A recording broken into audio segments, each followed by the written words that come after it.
Emily. Hello, hello, and thank you everyone for watching. Today we're fortunate enough to have an interview with Mark McKerracher, the author of Mordicax. So first and foremost, just want to say thank you so much for being here, Mark. The book was absolutely phenomenal, but tell us a little bit about it, and then Steve and I will deep dive as well. Thanks very much, Ryan. That Mordicax follows the adventures of Harriet Wren, a bright girl in a dark rural world. And I'd say it's a kind of fantasy mystery, with the mystery centering on three things. A deadly plague called the Grit that comes out of nowhere and strikes Harriet's village. A mystery about a boy, Adam, who again appears out of nowhere, and nobody really seems to know who he is, and he has a strange gift. And the third part is the mystery about an addictive treatment, the mordant sleep, which is rapidly spreading across the kingdom. And once again, it's everywhere, but no one really knows what it is and what it's doing. And I think that in itself just tells you so much of what you need to know. Like, one of the things that I was so pleased with is, from my experience, at least with fantasy novels for me have always been kind of slower paced, but honestly, hats off to you, because this was gripping from the beginning to the end.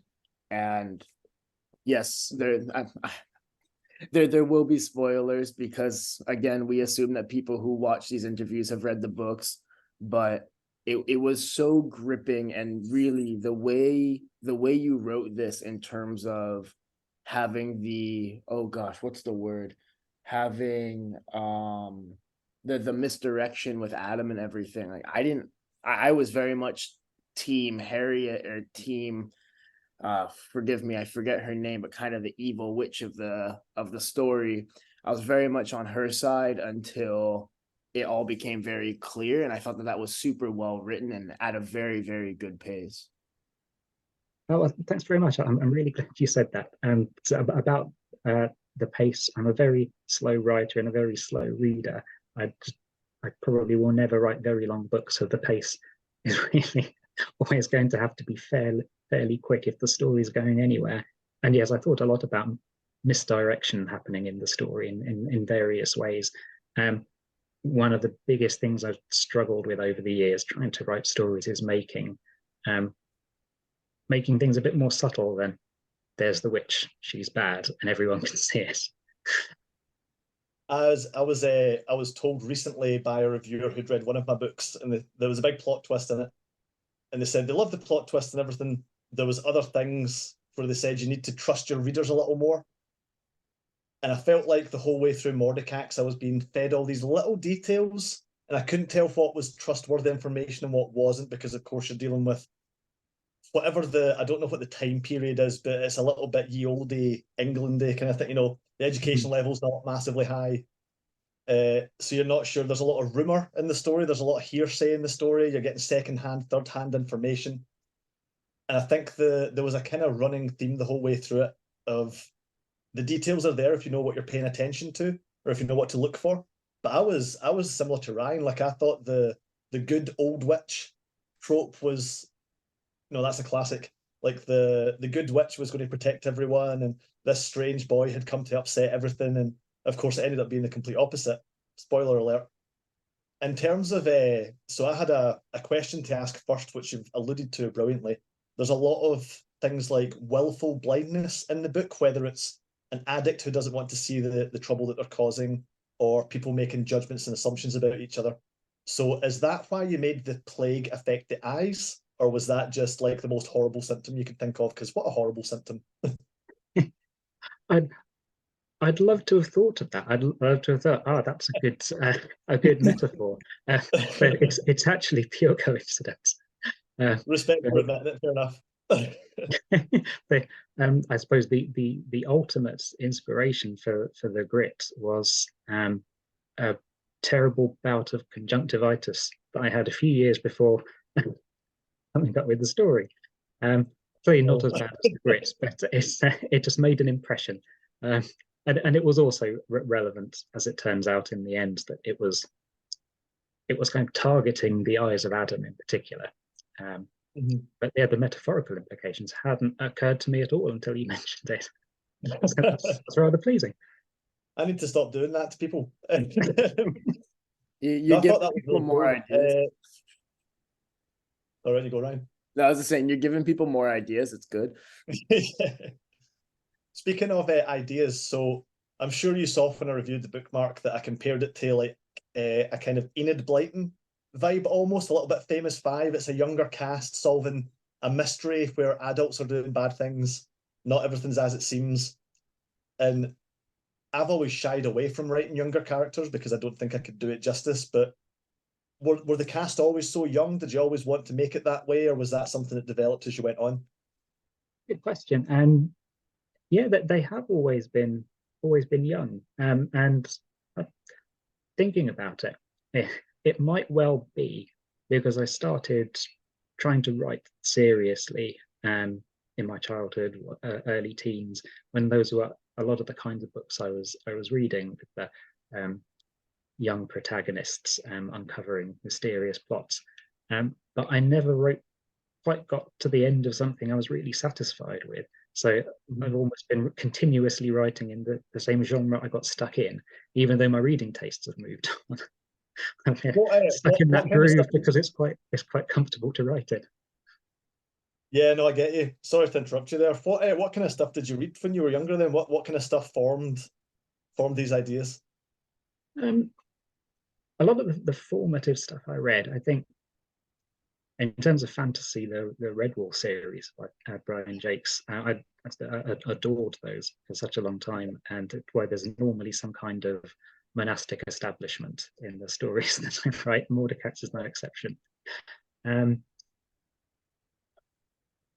at a slightly younger age, I was very much into the Demon Headmaster series by Gillian Cross, classics of their day.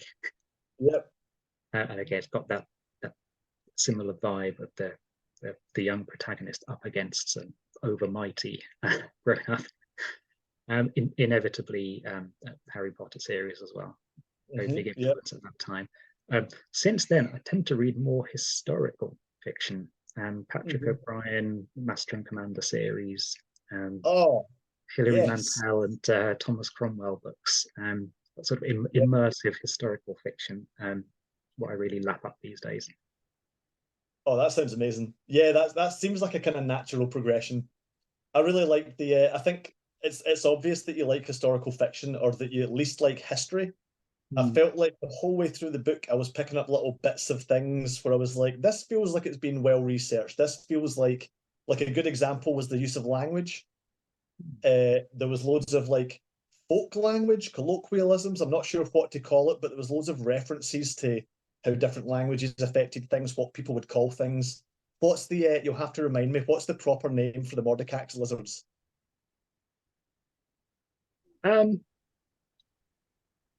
Well, I guess I mean the proper name is Mordicax. They're sometimes called the Spirit Leech. Yeah, there was like a Latin name that I remember, or something where it was like something Mordicaxis or something like that. Like their taxonomical name, if that makes sense. I'm skimming. Oh, it's going to slip my mind. It really shouldn't slip my mind.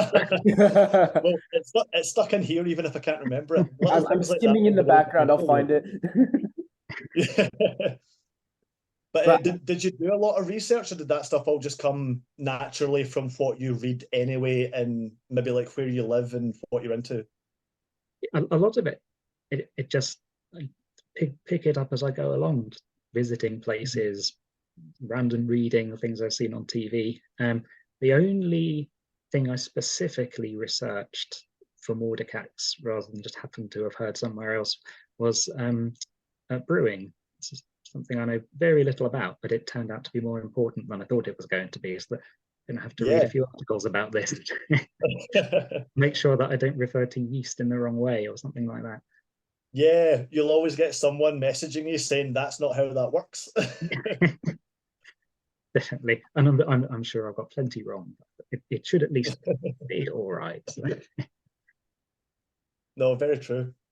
And so, along with the language, I felt like something else that you absolutely nailed was, because the story deals with well, firstly, it deals with disease and everything, which is very topical just now, but it also dealt with addiction in lots of different ways, including, firstly, the main character being addicted to something, despite being a child. I thought that was a really kind of brave choice. One of those ones where, like, the Parent Teachers Association would be like, "Oh, you need to get this out the librry.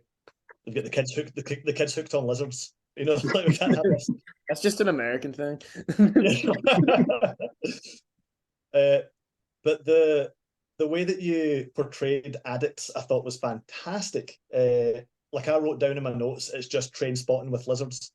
But is that something that you had to go and research as well then, or did you just have a bit of a mind for it? Like, right, I've got an idea of how this will work. Yeah, it's not something I researched really, and I didn't think too far into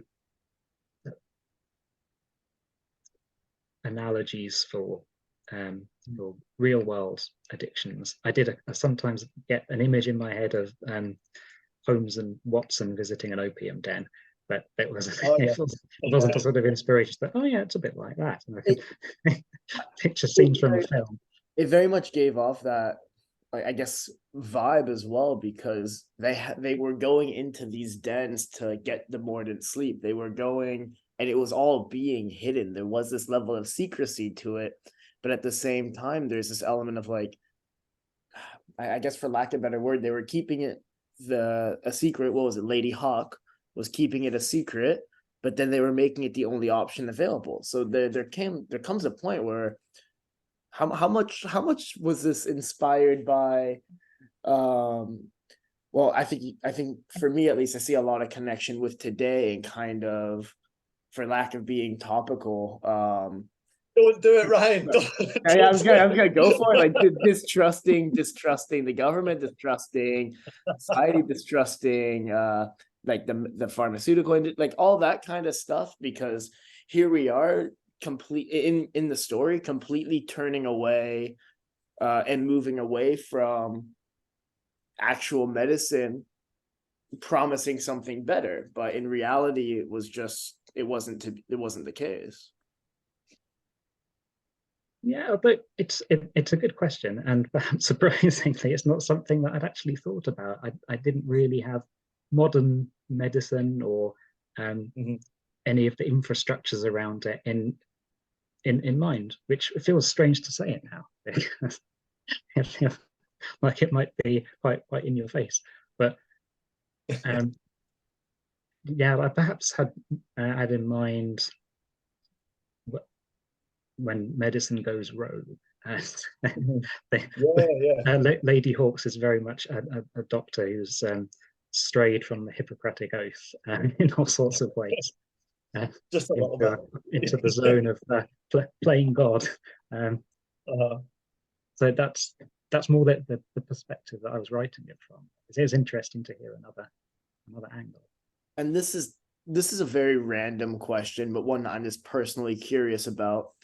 Did you make the map yourself? I'm such a big fan of maps in books, so I'm always just curious about the inspiration that went behind that and how you came across it or came about it. Well, I certainly did a sketch map, but then my cover designer, Dawn Book Design, did the map as well. And I couldn't believe how she turned my my crummy sketch map into something that looked like a real document. So I was really pleased with that. If you haven't already, you have to put the sketch map online somewhere. I love seeing stuff like that. Like authors who can't really draw, especially if it's just like stickmen and little square houses in places. Yeah, my designer's amazing, and the covers and the maps couldn't have asked for better, really. Speaking of covers, I saw recently that you posted up the cover for the sequel. Am I right? Yeah. Remind me, what animal is it that's on the front of it? It's a bird of prey. There's more than one bird involved in the story, but yes, the bird on the cover is a kestrian bird of prey. That's really cool. I thought when I saw did I pick up Mordicax? I think I picked up Mordicax initially because it was in Spiffbo, but I remember seeing the cover and being like, oh, That's weird. I like that, whatever it is. I was like, oh, it's going to be about the lizard. Little did I know how much it was going to be about the lizards, but I really liked the cover. That was a really cool design. So speaking of covers and stuff, we always like a little bit of behind the scenes. So we've had various authors tell us various little tidbits of trivia and stuff, but tell us something that we don't know about the writing of the book or the story, how it started, what nearly happened but didn't. Give us something a little bit unusual about the book. Is there any behind the scenes stuff that you can share with us? Yeah, there's a few things that might be interesting in a trivial sort of way. Yes. One of them is well, I spent most of my childhood on the Isle of Wight, and writers who live or have lived on the Isle of Wight off the south of England tend to include little kind of Isle of Wight Easter eggs in things that they write. And in my case, the name Lightfoot for Adam Lightfoot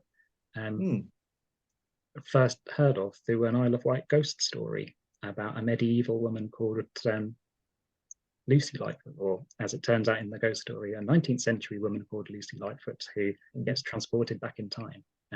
Turns out to have been made up by the vicar of the church where she was supposed to have disappeared.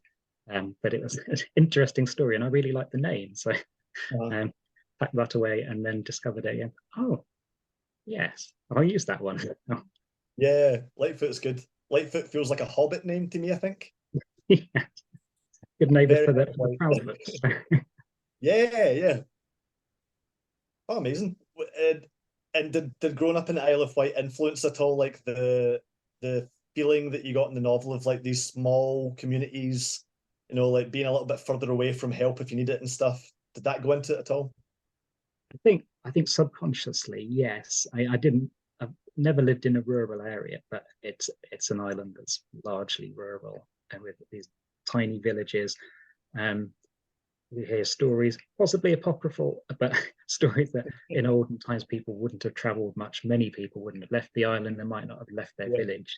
And it's just that kind of atmosphere, subconsciously within this fictional world I'm writing about.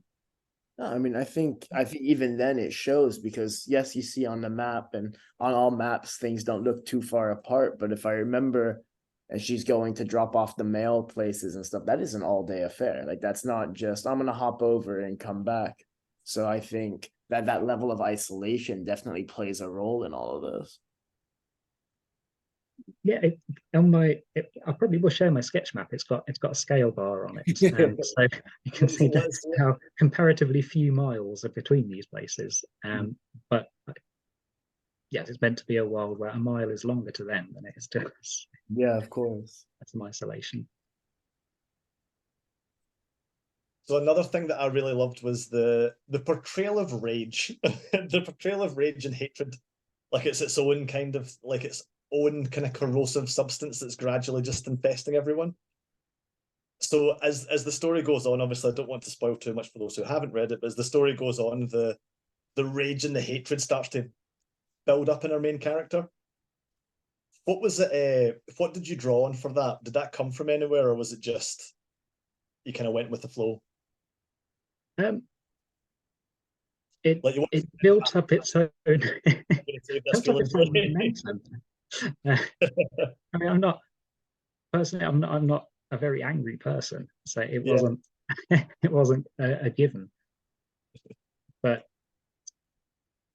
taking a step or two back, some of the ideas originated in a story I started and abandoned more than 10 years ago that was called Lightfoot. And I thought that there's too many ideas in this story. I'll just pick one and work on that. And that's when I thought of making Harriet the narrator. It was all in the third person to begin with. And as she grew as a character and became more spiky, I'd say, that started to influence where the story was going. And I did finish and briefly publish a novella called Adam Lightfoot and the Mordant Sleepers, and then decided that I just wasn't happy enough with it, so I unpublished it, but I'll edit it a bit. And editing it turned into rewriting it, and that's when it became longer and Harriet's personality developed and took it in in a more volatile and angry direction. It certainly got volatile. And so when you wrote the initial story, then Adam Lightfoot and the Modern Sleepers, that's a great title as well. When you wrote that initially, did it end similarly to how Mordicax ends? Yeah, broadly, the story arc is the same. A lot of the set pieces, the beginning and end, are the same, but just less happened, and there was less detail. They never went to Waltham. Right. And there was just a lot of it. Looking back, it's like a long synopsis of Mordicax. Well, I'm glad I unpublished it, because there's clearly more that needed to be said. It's brave unpublishing a book, but I was saying this to another author, Jennings Zabrinsky, who we spoke to just a couple of days ago. I unpublished my first ever 4 books once the Interloper trilogy came out, because looking back, it just wasn't up to the standard that I wanted it to be. It's a brave thing to do, I think, but I think most authors, especially with how easy it is to do as an indie author, nowadays you can look back and go, I'm just going to take that away. That's terrible. Or to rewrite it and update it to be better. Yeah. Speaking of yeah, on you go. Also, I was just going to say this was 2014, and I think indie publishing was a different world then, and a bit quieter. I hadn't publicised this at all, so it was quite easy to take it off the stage again.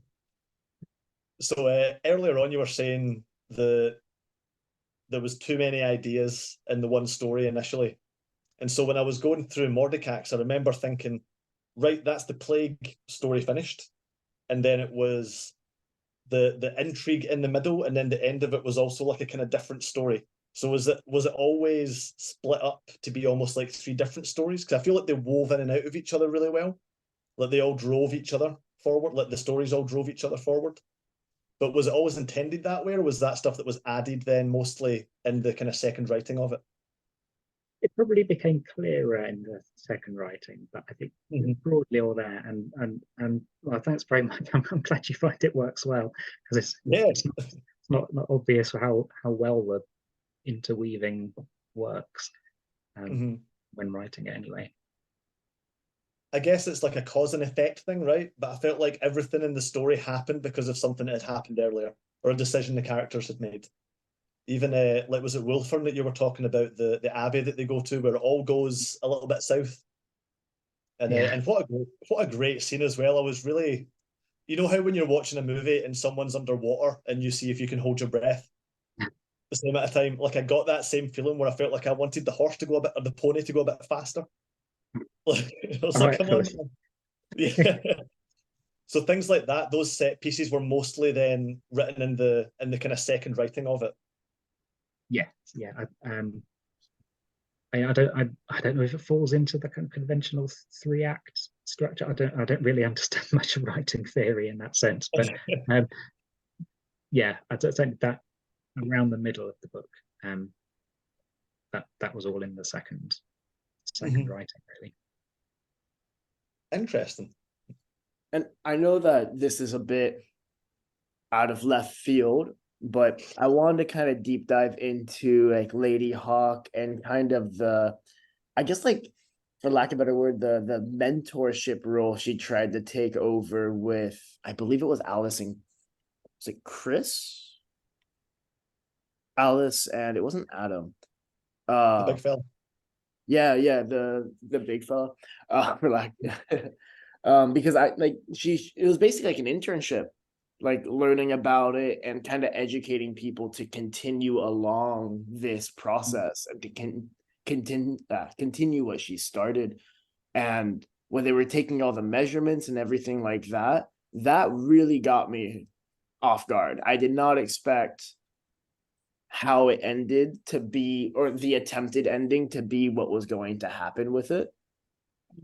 So I think it was, again, just like so much happened, but like Steve said, it really did all work together, which I found really, really cool.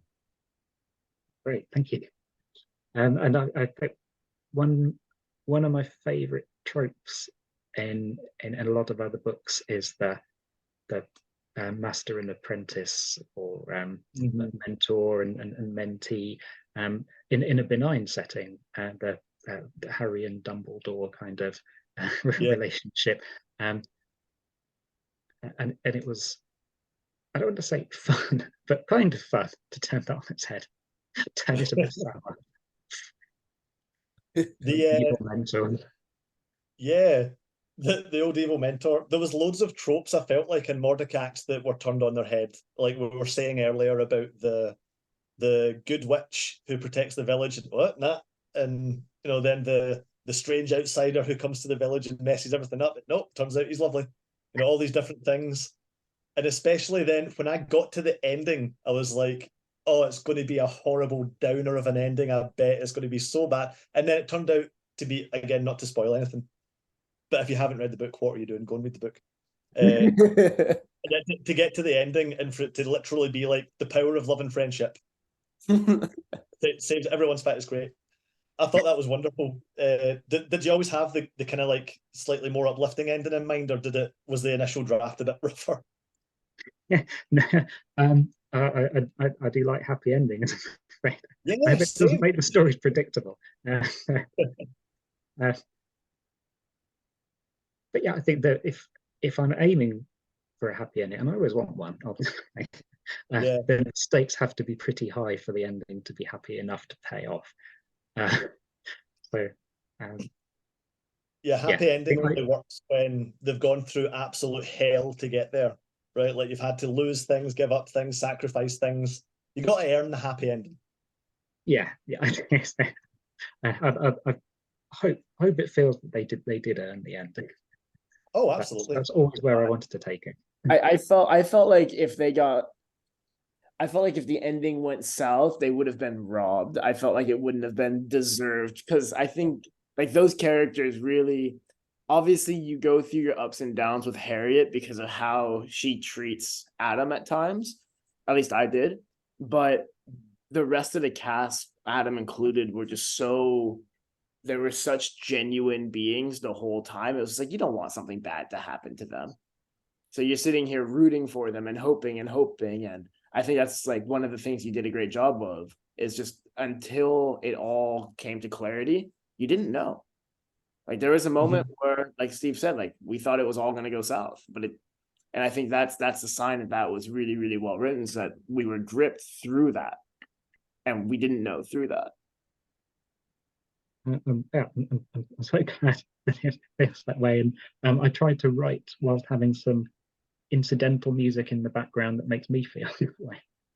So, high stakes film score or something like that, or a lot of folk music. Actually, I like to have folk music in the background to create the right atmosphere, something Yeah. rural and sinister. I like those 2 hour long videos where it's like 2 hours of ocean waves, storms, stuff, Yeah. whatever ambient noise and stuff, whatever you're for whatever environment you're writing, I guess. What's your go-to kind of film scores and stuff? I always love finding out what people listen to when they write. Um, well, I think film scores, I'm afraid, quite predictable fantasy epic kind of film scores. I always loved the Lord of the Rings trilogy music. Less so Then the you're Hobbit, I find that quite nondescript. um, Pirates of the Caribbean, some parts of that are quite fun to write to. I mean, that's Hans Zimmer, right? Yeah. Mm, Yeah, all his soundtracks work for me, man. I've got a big Hans Zimmer playlist of just like the best bits from all of his different soundtracks. mm. Yeah, excellent. Folk So music's a good one. Sorry, to go right. no, it's more because I'm looking at the Zoom clock and it says 3 minutes. I want to make sure that. Oh yeah. Sorry, because Steve's in Italy. He's on his phone. He doesn't have the little gadgets that he normally does. So there's 3 minutes left, and we just want to get a little bit of the other things out of the way, especially like you guys said earlier, there is a sequel. Can you tell us a little bit more about the sequel? Can you tell us where people can find you? We'll put all your links and stuff in the description so people can find you. And if they haven't read Mordicax, they can, and where they can get a hold of the sequel or when. Sure. Well, I've got a website that's markmckerracher.co.uk that has links to everything else. I'm on X Twitter as Mark of a Scribe, and the same on Instagram. I pop up sporadically. Not a great tweeter. Yes, the second book in Creatures of Flynn, called Kestrian. I've shared the cover online and hoping it will be available in the spring. Haven't Nice. got the exact publication date, but yeah, I'm aiming for within 6 months. And someone told me you should share the cover 6 months before publication to get people excited. Without giving us any spoilers, can you say, is it following the story of the same characters from this novel, or? Yeah, there's a few things I can say probably. Kestrian picks up where Mordicax leaves off. Harriet is still narrating, very much the main character. We also take a step back and see some of the formative events in her earlier childhood and how those crop up again now in the immediate aftermath of Mordicax. It also picks up some threads that weren't taken that far in Mordicax. There are allusions to her father fighting in a war that becomes a much bigger theme in Kestrian. Interesting. Yeah, I really I wish we had more time. I didn't even get to talk about our father fighting abroad, the stories from the foreign lands about where the lizards come from and stuff, and even just the concept of Flynn, because I know that comes from somewhere else, but I wish we had more time to talk about it. But I'm sure we'll do this again. So no, we certainly will. I hate to cut you guys both off because we got about 30 seconds left. So I just want to say big thank you again, Mark. It was honestly phenomenal, and thank you again for all the insight. The story again is Mordicax. Please, if you haven't, go read it. And we have the sequel coming out in spring. So thank you again, Mark, and hopefully we do My this. pleasure. Thanks, guys. Take care.